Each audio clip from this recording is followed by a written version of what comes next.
Hey guys, today we're exploring a case that is every parent's worst nightmare, but not in the way you might think. This is a story about how a mother's unconditional love and a lifetime of forgiveness can lead to the most horrifying betrayal imaginable. Before we dive in, if you appreciate these deep dives, please consider subscribing and turning on notifications. It's the best way to support the channel, and I would be incredibly grateful. Let's get started. On the morning of September 1st, 2019, tension filled the Shade family home. The day before, John Shade, a senior member of the family and brother of Margaret and Sumney, had passed away in Pennsylvania. Relatives were trying to contact one another to share the sad news and discuss the upcoming memorial arrangements. However, one of John's sisters couldn't seem to get through to Margaret, which struck her as odd. After several failed attempts, she reached out to Helen, Margaret's eldest daughter from her first marriage. Helen immediately joined the efforts to get in touch with her mother, yet neither calls nor text messages received any response. Hours went by, but nothing changed. Helen grew increasingly concerned. Margaret had never gone off the radar before, not even for short periods. At one point, a call finally came in from Margaret's phone. But it wasn't Margaret on the line. It was her son, David Lee Sumney Jr., whom the family called Junior. Hearing his voice surprised Helen. Junior hadn't lived with Margaret for quite some time. She quickly asked where Margaret was. In a flat, emotionless tone, Junior replied that she was sleeping. This answer immediately raised red flags for Helen. It was well past 9 a.m. by then, and on a day like this, Margaret would never have still been asleep, especially when expecting important family news. Helen asked her brother to wake their mother, but he refused and said to call back later. He dodged further questions, and the call ended as abruptly as it had begun. After hanging up, Helen's anxiety only deepened. Her brother's demeanor seemed cold and uncharacteristic, and the fact that he was at their mother's house was suspicious. She knew Junior had been living on his own for quite a while, and their relationship with Margaret had been strained. His evasive responses only fueled her worst fears. Margaret and Sumney Shade was born on June 28, 1958, in Pennsylvania. Her parents, John and Wellen Shade, were well-known and respected figures in their community. They raised 5 children, 4 daughters and 1 son. Margaret was the youngest in the family. From a young age, Margaret was surrounded by creativity. Her parents owned a family dance studio, a beloved spot among locals. Margaret practically grew up within the walls of the studio, immersed in the world of dance. She didn't just participate in classes. Over time, she became an instructor herself. Margaret taught ballet and helped her parents organize annual Christmas performances. Gradually, her role in the family business grew more and more significant. People around Margaret described her as warm, energetic, and outgoing. She had a natural ability to connect with both adults and younger folks, carried herself with a lively spirit, and always took pride in her appearance. Her looks and confident demeanor made her stand out at social events. In everyday life, Margaret was known for being organized and dependable, with a clear sense of purpose and a determination to achieve her goals. At a young age, Margaret entered her first marriage.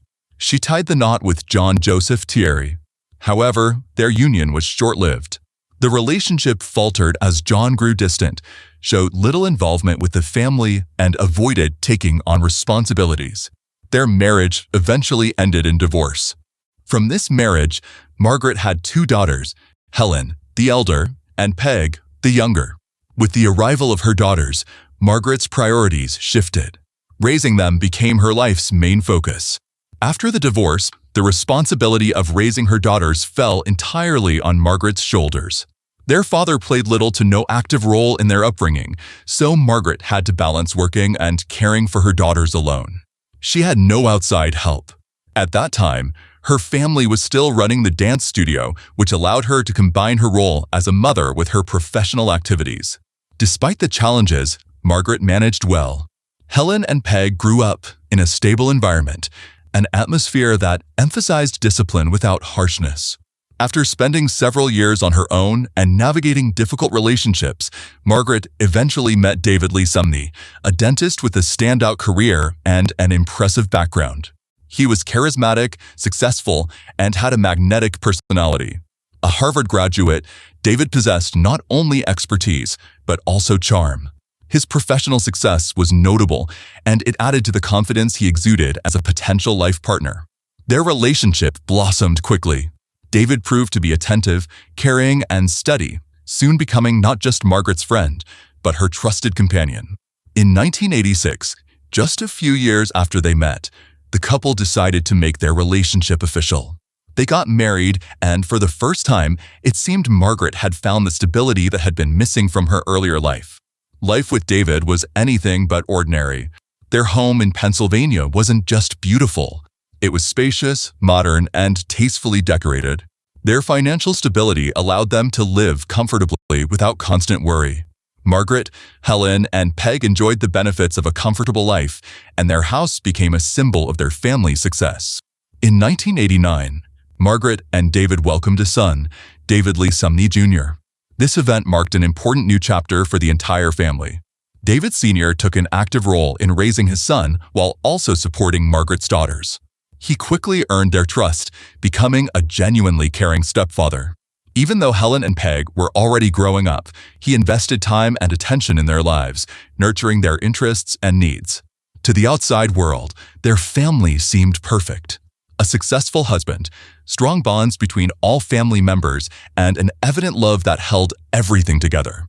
David made no secret of his affection for Margaret and her daughters, and his devotion to their son became one of his highest priorities. Their life appeared nothing short of ideal. From an early age, David Lee Sumney Jr. grew up surrounded by constant attention and very few boundaries. His parents didn't just provide comfort. They created an environment with virtually no limits. Any request he made was fulfilled immediately. Toys, clothes, entertainment, trips, whatever he wanted was handed to him without hesitation. Living a life of plenty, Junior quickly learned how to use this to his advantage. Over time, he stopped merely asking for things and started demanding them. Even in elementary school, Junior had mastered the art of using tantrums as a way to pressure his parents. He refused to comply with even the simplest requests unless he received some kind of material reward. Basic acts of cooperation, like completing homework or helping around the house, became bargaining chips. Simple gratitude or praise wasn't enough for him. He expected to be compensated for everything he did. As he grew older, his behavior only worsened. His parents continued to set no boundaries. Any sign of dissatisfaction from him was met with immediate concessions. Even the most unreasonable demands faced no real resistance. Both Margaret and David Sr. gave in to Junior, believing that by doing so they would maintain a close bond with their son and raise a confident individual. In reality, their actions only reinforced his sense of entitlement and superiority over others. One troubling episode that the family would never forget involved an animal. As a young boy, Junior found a small bird in their backyard. He picked it up and squeezed it so tightly that it didn't survive. What shocked Margaret even more was that he showed no fear or remorse. He calmly held the lifeless bird in his hands, as if it were nothing unusual. Margaret, deeply unsettled by what she saw, later joked nervously with relatives that her son acted like a future criminal. Beneath her words, however, was genuine fear. This wasn't an isolated incident. From a young age, Junior showed a disturbing lack of empathy. He avoided emotional connections and felt no guilt for causing harm. No one in the family knew how to properly address his behavior. His parents continued to hope that he would grow out of it over time. Unfortunately, the absence of firm guidance only solidified these traits in his personality. In February of 2001, Margaret and David Lee Sumney's marriage came to an end. A relationship that had once seemed stable gradually fell apart. The divorce wasn't loud or messy, but its effects were significant. The division of assets and the sudden instability hit everyone hard. At the time, Junior was about 12 years old. After the divorce, Margaret was left with very limited financial means. The support she had previously relied on from David stopped. The income from the dance studio, which she had once depended on, no longer covered her basic expenses. The family-run studio had become unprofitable. Margaret eventually made the difficult decision to close it down. This wasn't just the loss of a job, it was the end of an important chapter in her life. To make ends meet, Margaret found work at a clothing store. The job wasn't glamorous, but it provided a minimal sense of stability. Meanwhile, the financial demands related to her son didn't go away. Junior continued to expect special treatment and made no effort to curb his high expectations. His behavior remained unchanged. He still demanded complete accommodation to his wishes. Despite the divorce and his own financial struggles, David Sr. continued to give in to his son's demands. He made efforts to maintain a relationship with Junior and provided financial support, even when it came at a personal cost. Instead of setting clear boundaries, he, like Margaret, chose the path of least resistance. The former spouses lived separately but remained emotionally entangled by their mutual dependency on Junior's moods. He moved back and forth between their homes. Each parent kept fulfilling his wishes, often to their own detriment. Over time, the level of control Junior exercised over both parents only grew stronger. Even as their living conditions worsened, their habit of indulging their son remained unchanged. This period marked a critical turning point. Financial collapse, the loss of a stable foundation, and the breakdown of their marriage all combined with their son's increasingly unmanageable behavior. Neither parent could bring themselves to reassess their approach to parenting under the new circumstances. As a result, the entire family dynamic shifted to revolve around one person. In February of 2008, after reaching adulthood, David Lee Sumney Jr. enrolled at George Washington University. He chose to major in mathematics. His parents saw this as a hopeful turning point. Despite their exhaustion from years of dealing with his behavior, they believed that attending a prestigious university might introduce some much-needed discipline into his life. David Sr. took on the responsibility of covering his son's tuition. Housing near the campus was expensive, but the costs were shared between both parents. Margaret and David continued to fulfill their obligations despite their limited finances. Junior lived in an off-campus apartment, and anything he needed was provided for him. In February of 2010, Margaret decided to visit her son. She traveled to Washington, D.C. to check on how he was doing. During this trip, something happened that later raised many questions. Unexpectedly, Margaret called her daughter Helen and said she was at a hospital with Junior. According to her, her son had allegedly attempted to harm himself with a knife, and she had fallen and hit her head. The details were vague. Helen noticed her mother was evasive, offering few specifics about what had happened. When Helen arrived at the hospital, she learned that Margaret and Junior were placed in separate rooms, even though their situations didn't seem to warrant such separation. This struck her as odd. Medical staff were similarly tight-lipped and avoided giving clear explanations. There were growing suspicions that the incident might not have been as Margaret described. Given Junior's history of unstable behavior, Helen wondered if there had been a confrontation between him and their mother that involved physical aggression. Margaret's anxious demeanor and her tendency to excuse Junior's actions only fueled these concerns. No official investigation was ever launched regarding the incident. Neither Margaret nor Junior pursued any formal complaints or further explanations. However, not long after their hospital visit, it became public that Junior had been expelled from George Washington University. The administration cited repeated violations of rules and disruptive behavior. He had been skipping classes, getting into altercations, and disregarding the authority of faculty members. The expulsion came as a heavy blow to Junior's parents. After all their efforts and financial sacrifices, they had hoped for a different outcome. Instead of seeing progress, they were faced with undeniable proof that their son's behavior was only deteriorating. Junior was forced to return to Pennsylvania, once again splitting his time between his parents' homes. What was supposed to mark the beginning of his independent adult life ended in failure and raised even more concerns. In July of 2015, a confrontation between David Lee Sumney Jr. and his father became one of the most devastating episodes in their family's history. Junior was 26 years old by then.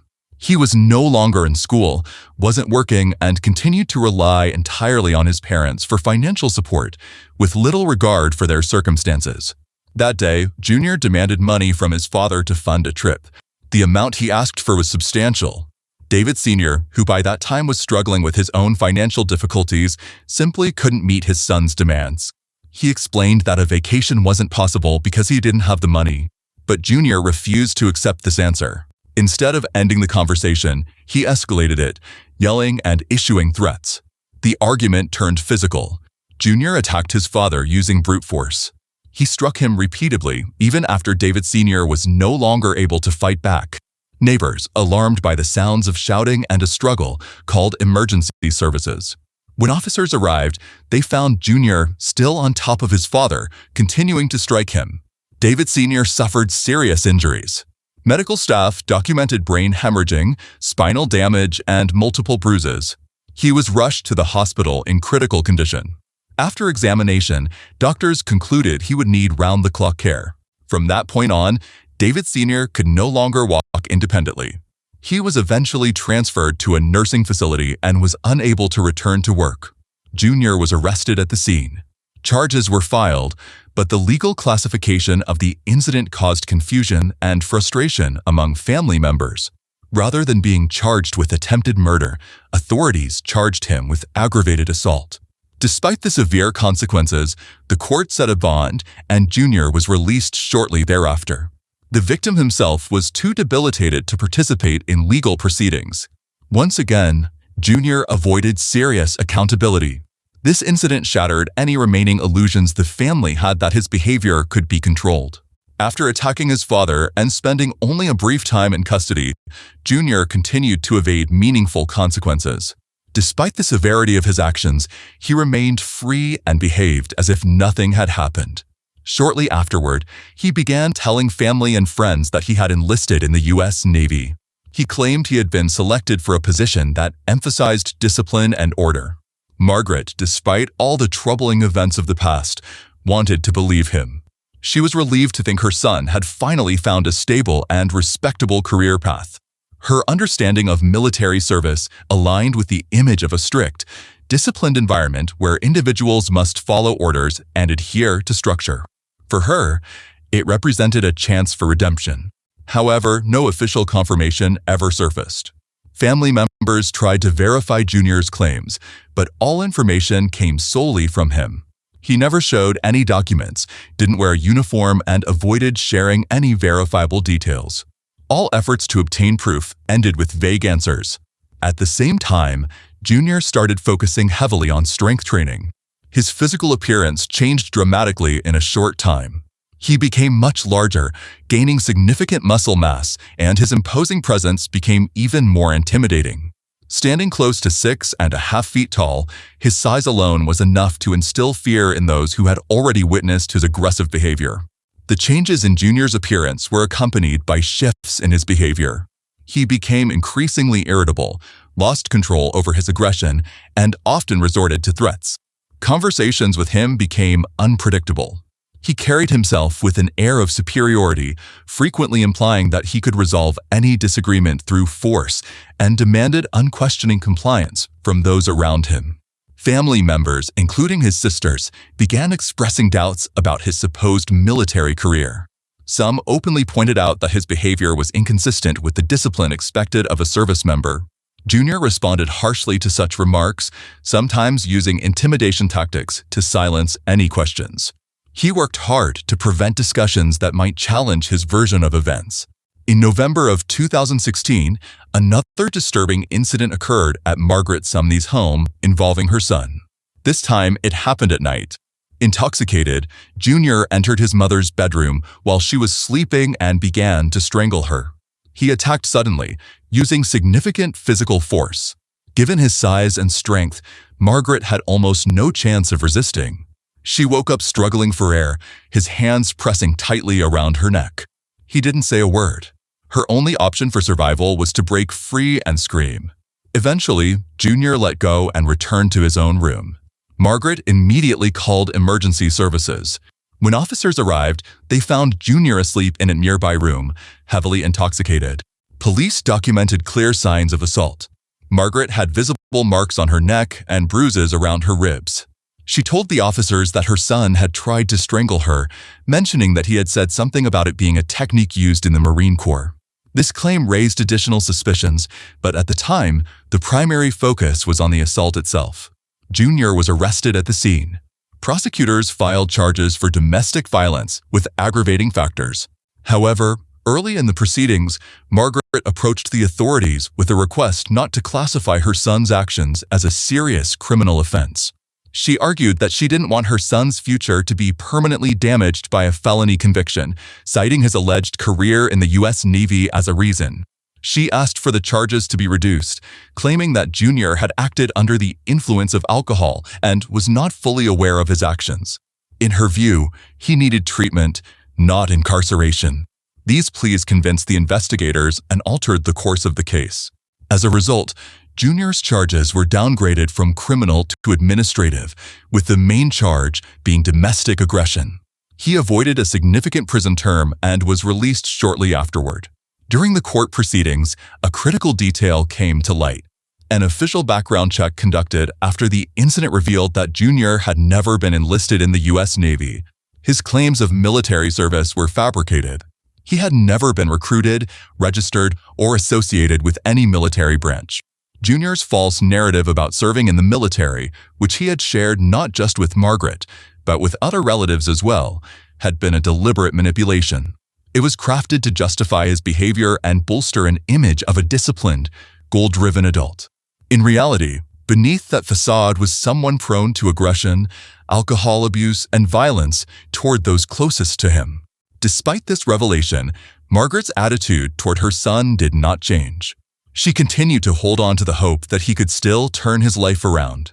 Her decision to defend Junior after the strangulation attempt baffled those around her. But Margaret remained consistent. She acted not out of logic, but out of a deep maternal attachment that chose to ignore the harsh reality. Yet, another act of aggression once again passed without serious consequences for Junior. He returned to his usual lifestyle without facing any real punishment. It marked another missed opportunity to curb the escalation of his behavior. Later, during proceedings that considered the entirety of his actions, especially after the truth about his fabricated military service came to light, he was finally handed a real sentence. David Lee Sumney Jr. was found guilty. The court sentenced him to 16 months of incarceration. Even though the charge had been reduced, the sentence required time in a controlled facility.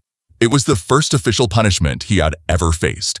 While serving his time, Junior began working closely with social services. During conversations with counselors, he insisted that his behavior stemmed from alcohol dependency. He claimed he lost control when intoxicated and that his actions were the result of untreated addiction rather than inherent character flaws. This approach was strategic.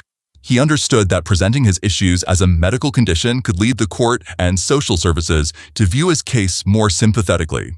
In his statements, he emphasized that he needed treatment, not isolation. According to him, incarceration would only worsen the underlying problem rather than solve it. These arguments made an impression on one of the social workers assigned to his case. A report was prepared recommending that Junior be transferred to a specialized facility, a rehabilitation center for individuals struggling with substance dependency. Shortly after the recommendation was submitted, the court approved the transfer. Junior was sent to a center located in Pennsylvania. There, he participated in a program that included therapeutic sessions, group activities, and strict supervision. Officially, he was now enrolled in a recovery process. During this time, Margaret once again became actively involved in her son's life. She visited him regularly, bringing clothing and supplies, and maintained communication with his program supervisors. Despite everything she had endured, she once more put her faith in the possibility of change. For her, the very act of undergoing rehabilitation was a sign that Junior was acknowledging his mistakes and working to overcome his issues. After completing the course, Junior was granted conditional release. He was placed in transitional housing, where he remained under supervision, but was allowed to seek employment. Before long, he found a job. According to reports from the center, Junior displayed discipline and a willingness to adapt to a normal life. This created the illusion of real change. To those around him, it appeared that he was genuinely starting fresh. His mother and sisters hoped that his past displays of aggression were behind him. At that point, his behavior did not raise immediate concerns. However, a closer examination revealed that none of Junior's underlying attitudes had truly shifted. He had not accepted responsibility for his actions, had not shown sincere remorse, and had not truly confronted the harm he had caused. Everything he did was part of a carefully constructed facade, designed to lessen external control and regain personal freedom.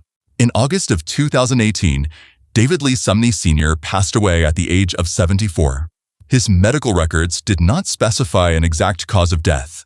He died in a nursing home, where he had been placed after suffering severe injuries resulting from an assault by his own son. Officially, his death was attributed to a combination of age-related health issues.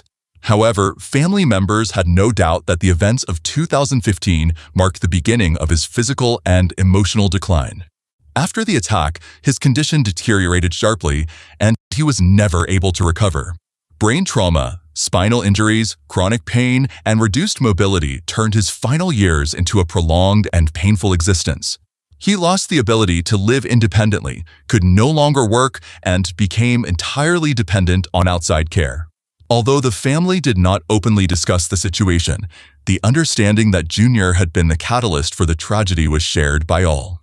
Margaret's sisters, her daughters, and other relatives recognized that none of the previous conflicts had ever had such devastating consequences. David Sr. had been stripped of the life he once knew, and his declining emotional state further worsened his physical condition. At the time of David Sr.'s death, Junior was free. He faced no additional charges related to his father's passing. No legal link between the 2015 assault and the death was ever officially established. Neither the police nor the prosecutors revisited the earlier attack to consider its eventual impact. At the funeral, Margaret remained composed. She did not direct any blame toward her son, despite the clear connection between the past assault and the death of her former husband. Even after all that had happened, she maintained her silence. Her reaction only deepened the tension within the family. Relatives believed that by avoiding punishment for the assault, Junior was effectively emboldened to continue his dangerous behavior without fear of consequences. His continued freedom was seen as a systemic failure. Police intervention came too late. The court treated the case too lightly. His mother defended him, and his father passed away without ever seeing justice served.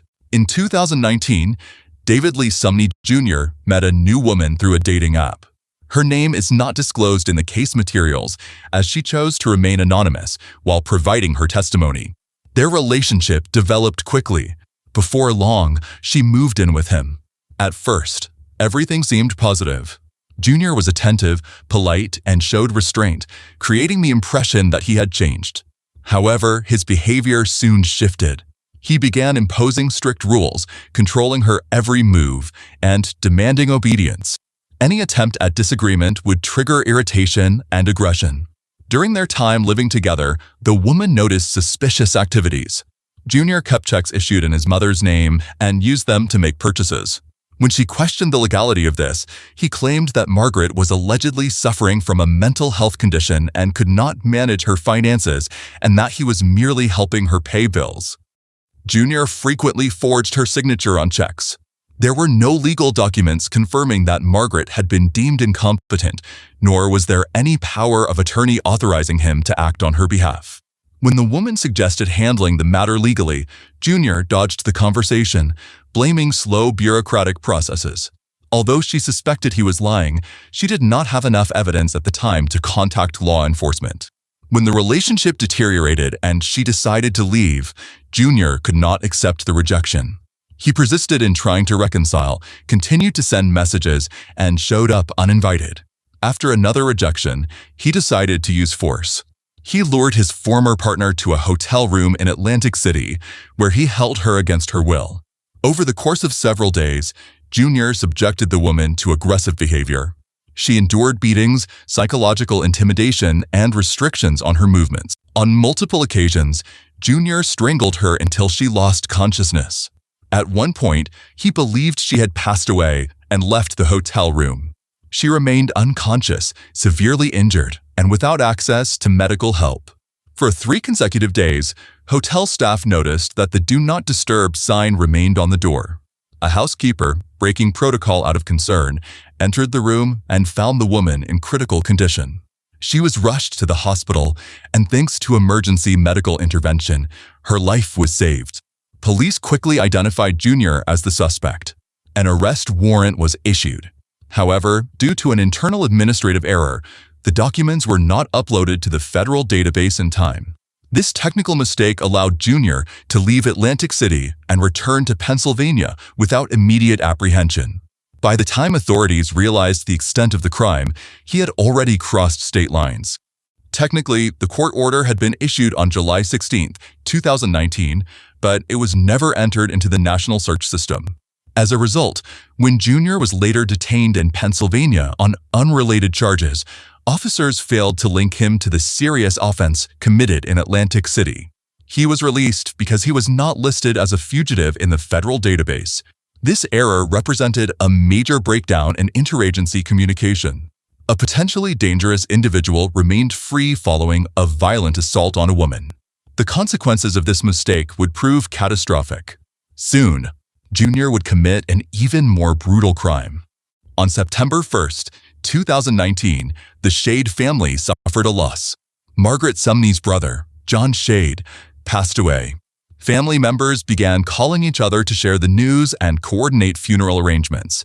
One of John's sisters tried repeatedly to contact Margaret, but all calls went unanswered. She eventually reached out to Helen, Margaret's eldest daughter. Helen also tried unsuccessfully to make contact. The next morning, on September 2nd, she kept calling, but still received no response. At one point, Jr. answered the phone. He said he was at Margaret's house. When Helen asked to speak with her mother, Jr. replied that she was asleep. He refused to bring her to the phone and suggested calling back later. His answers were brief, guarded, and lacked any real clarity. By the morning of September 2nd, the family decided to call the police for a welfare check. Officers arrived at Margaret's home and knocked on the door. There was no answer. The windows were closed, and the house appeared occupied, but no one came outside. After waiting a few minutes, the officers decided to force entry.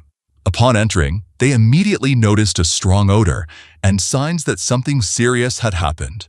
Bloodstains were visible on the floors and walls across several rooms. The scene suggested a violent struggle.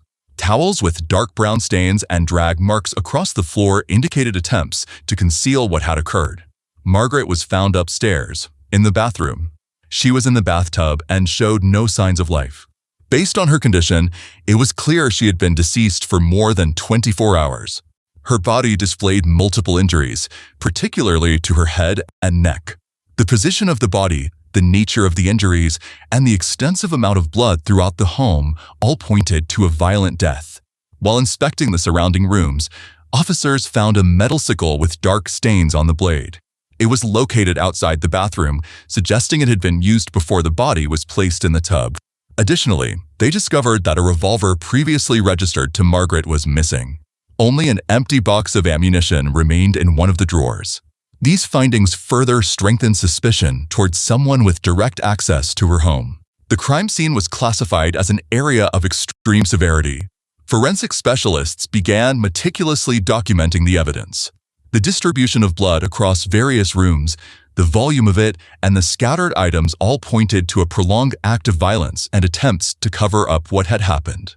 Identifying the responsible party was only a matter of time. Following the discovery of Margaret Sumney's body and the preliminary examination of the scene, police launched an intensive evidence collection process. Investigators recorded the state of every room, collected physical evidence, and began analyzing the electronic devices found in the home. Special attention was given to a laptop and an external hard drive that belonged to Jr. When investigators examined the contents of the drive, they uncovered material that confirmed their worst fears. In a folder with an innocuous name, they found 277 photographs. These images were taken at various times after Margaret's death. The photos showed the body being moved around the house, and the time spans between shots suggested that the scene was staged over the course of several hours, possibly longer. The photos captured Margaret's body in different positions and locations, on the floor, in the bathroom, in the hallway. Some images were clearly staged. Jr. deliberately adjusted angles and lighting, and in some shots, he posed alongside the body. Several photos were blatant selfies.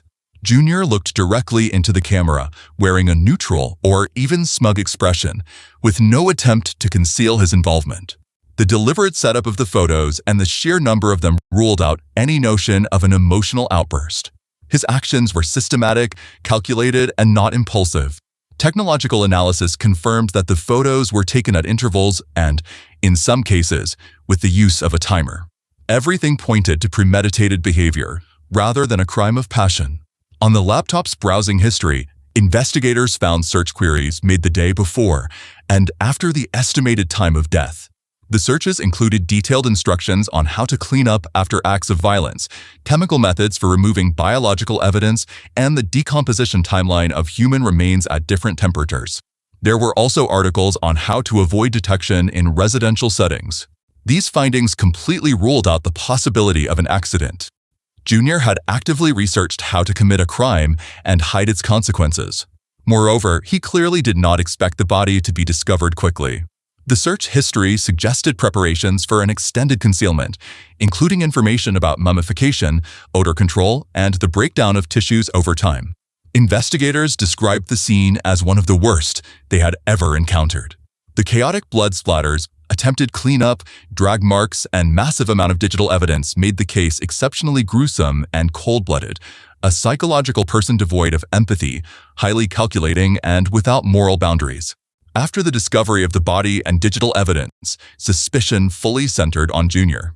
Police reached out to Helen, one of the few remaining family members who still had any contact with him. She agreed to help by luring her brother to the funeral of their uncle, John Shade, knowing Junior would likely attend the service. When he showed up at the funeral, officers were waiting and arrested him. During the search, police found Margaret's personal belongings on him, including jewelry and checks signed in her name. Junior was formally charged with third-degree murder, theft, abuse of a corpse, and other related offenses. After undergoing a psychiatric evaluation, he was deemed competent to stand trial. In August of 2022, Junior entered a plea deal, admitting guilt to third-degree murder. He was sentenced to a term of 20 to 40 years. With credit for time already served, he will be eligible for release in 2039, when he will be about 50 years old. Margaret's family viewed the sentencing as a betrayal. Relatives believed that the prosecution had accepted a deal that failed to account for the full scope of the crime. Her sisters and daughters publicly stated that the punishment did not fit the severity of what had occurred. In court, Junior apologized and gave a speech about remorse, claiming he didn't understand how he could have committed the act. His words were met with deep skepticism. Margaret's death was not a random tragedy, but the culmination of years of escalating violence and the complete breakdown of family boundaries. The family was left to grieve two losses within a short period. First John, and then Margaret. Their story stands as a stark reminder of how unchecked forgiveness and the absence of limits can lead to devastating consequences. Helen severed all ties with her brother. Junior was no longer considered part of the family. All that remained was the pain and the bitter understanding that the system had failed too many times. The story of Margaret Sumney is a deeply tragic reminder of how cycles of violence can hide in plain sight, often enabled by the very love that's meant to protect. These stories are heavy, and I want to thank you for staying with this one until the end. If you believe these accounts need to be heard, please help this video reach more people by hitting the like button. And I invite you to share your thoughts respectfully in the comments below. Your engagement is what allows this channel to continue telling these important stories.